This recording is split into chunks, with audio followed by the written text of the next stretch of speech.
Kaieteur Radio, keeping you informed. Demerara and Essequibo 99.1 FM. Berbice 99.5 FM. Kaieteur Radio. It seems like children have been home from school forever, and you've done baking, drawing, schoolwork, and played Ring of Roses about 100 times. We've all been under some strain lately, but let us embrace our children. They're under strain too. Let's show them more love, patience, and care. Let's help to build their resilience in these trying times. Not just today or tomorrow, but for the future. Their future. A message from the Child Care and Protection Agency, Ministry of Human Services and Social Security, and UNICEF.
Good day, welcome to your news at noon on Kaieteur Radio. I'm Kevin Smith. 3 Chinese firms competing to build Guyana's natural gas-fired power plant at Wales on the west bank of Demerara have a well-documented history of fraudulent activities. The companies which are bidding against 2 other entities are China Energy International Company Limited, China Machinery Engineering Inc., and Power China International Group Limited. China Energy Engineering Group was blacklisted by the World Bank on September 11, 2019.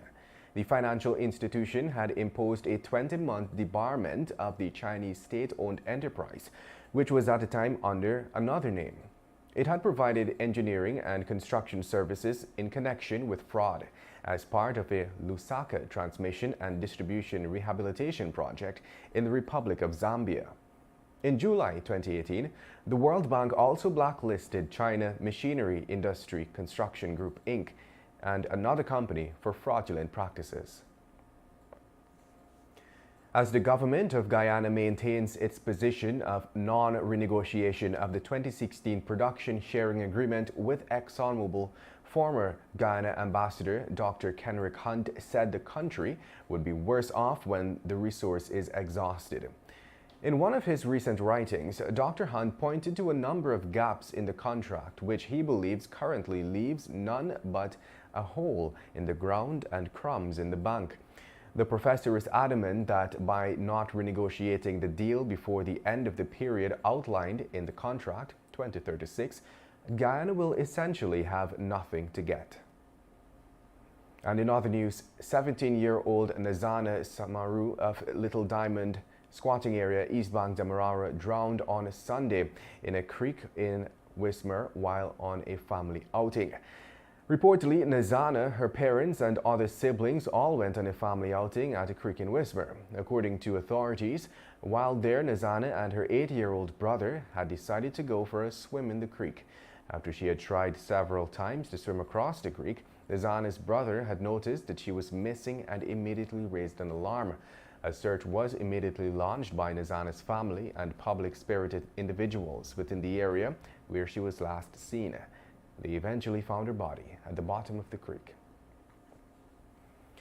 And moving on, several teachers and parents of students of the Santa Rosa Primary School in Region 1 yesterday protested the deplorable condition that currently prevails at the school.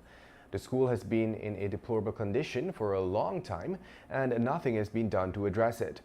Due to this, parents and some teachers became frustrated and held a protest at the region's administrative office, calling for the old existing building to be renovated.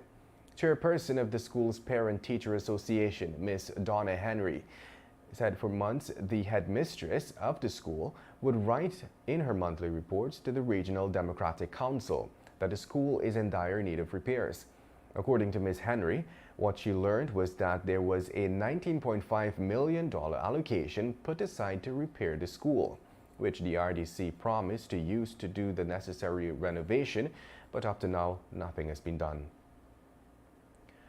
And now let's tell you, international experts and other oil and gas stakeholders have warned particularly third world nations entering the lucrative crude industry against the unequal distribution of wealth emanating from this sector. They have warned against the Dutch disease, where countries become heavily dependent on oil revenues and virtually ignore their traditional sectors, but to continue to speak also on the importance of equal wealth distribution as a means of economic and social stability. At this time, civil society activist and accountant Nigel Hines does not believe that Guyanese politicians are heeding these warnings. He in fact believes that the country's two main political parties are too caught up in their ways rather than coming together for the benefit of the nation. You're listening to Kaieteur Radio 99.1 and 99.5 FM. This is your news at noon. We'll take a short break and return.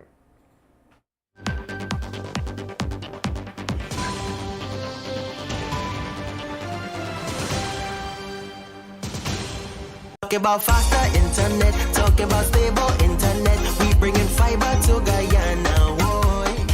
Burbees, we've got you. Rose Hall in New Amsterdam. It's your turn. GTT Fiber Plus Voice is coming your way soon. Get the most reliable internet service available in Guyana. GTT, reliably connecting customers, community by community. Fiber to Guyana, boy.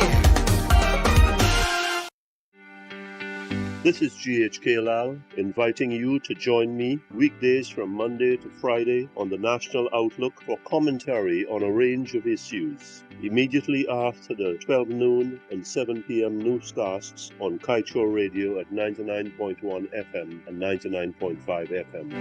Looking forward to you sharing in the conversation.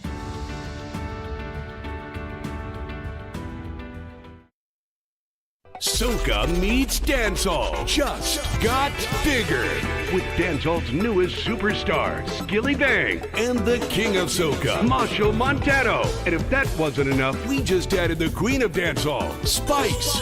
I know you like the way I clean on to the sheet.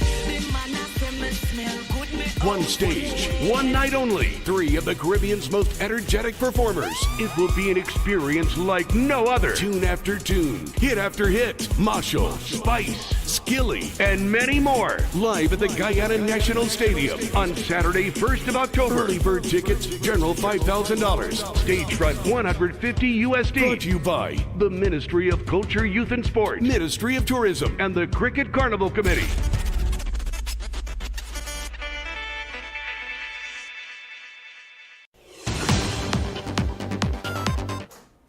Welcome back. Let us continue with the news. Gold miner Cleavon Hamilton called quarters of Mahika, East Coast Demerara, and his friend 37-year-old Ranachal Singh were on Monday sentenced to life imprisonment for the murder of a Sophia woman back in 2016. It was on April 16, 2016 when Hamilton's child mother, 25-year-old Simone Hackett, was reported missing after she left her Seafield Sophia house. On April 19, 2016, her partially decomposed body was discovered in a trench parallel to UG Road at Fort Field Cummings Lodge. It was reported that her throat was slit and there were what appeared to be 2 stab wounds to the back of her neck. Meanwhile, the government's $150,000 one-off cash grant to fisherfolk is a band-aid approach to solving the problems plaguing the fishing industry, Shadow Oil and Gas Minister David Patterson has said. He added that a comprehensive plan is what is required to offer relief to the ailing fishery sector. He said while the government attempted to cover up the low catch being experienced by the fishers by explaining that it was the off-season for fishing, the cash grant confirms the suffering of fisherfolk in Guyana. It was Vice President Bawar Jagdeo who said last year that there is no proof that the oil activities offshore were the reason for the low fish catch.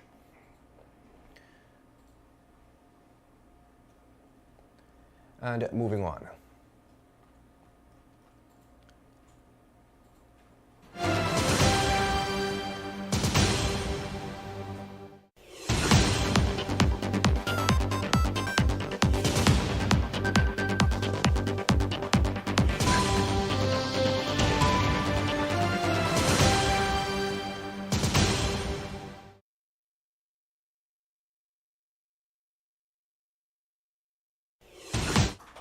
The Guyana Police Force has issued a wanted bulletin for 45-year-old businessman Dorwin Bess of Rupert Place, Bel-Air Park, Georgetown, in relation to a defamatory publication.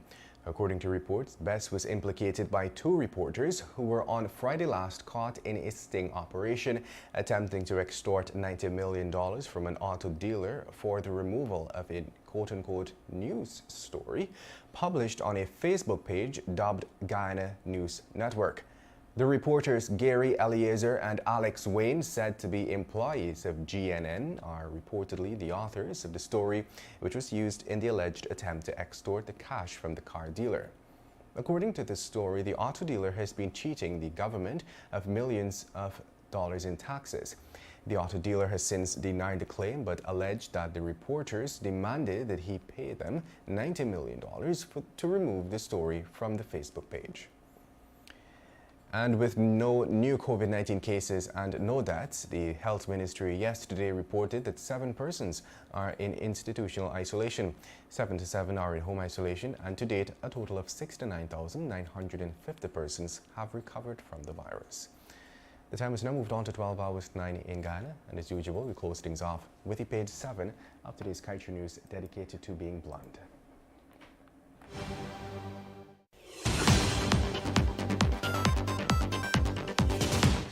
Shadiness, corruption, and fraud.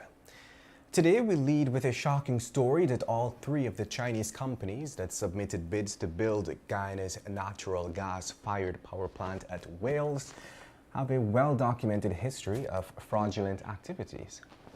The companies which are bidding against 2 other entities are China Energy International Company Limited, China Machinery Engineering Inc., and Power China International Group Limited.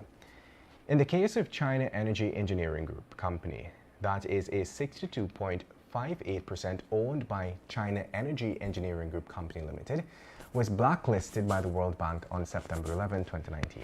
The financial institution had imposed a 20-month debarment of the Chinese state-owned enterprise known at the time as China Energy Engineering Group Hunan Electric Power Design Institute Company Limited. A mouthful.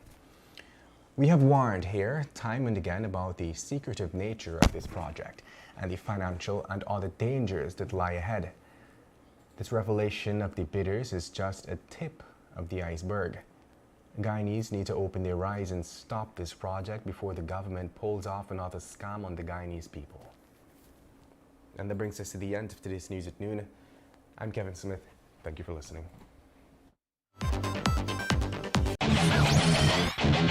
Want value for your advertising dollar? Then place your ads on Kaieteur Radio's newscasts. Streamed live on 6 different mediums, reaching hundreds of thousands. Advertise today and watch your dollar grow. Call us on 225-8465 or 226-8210 today.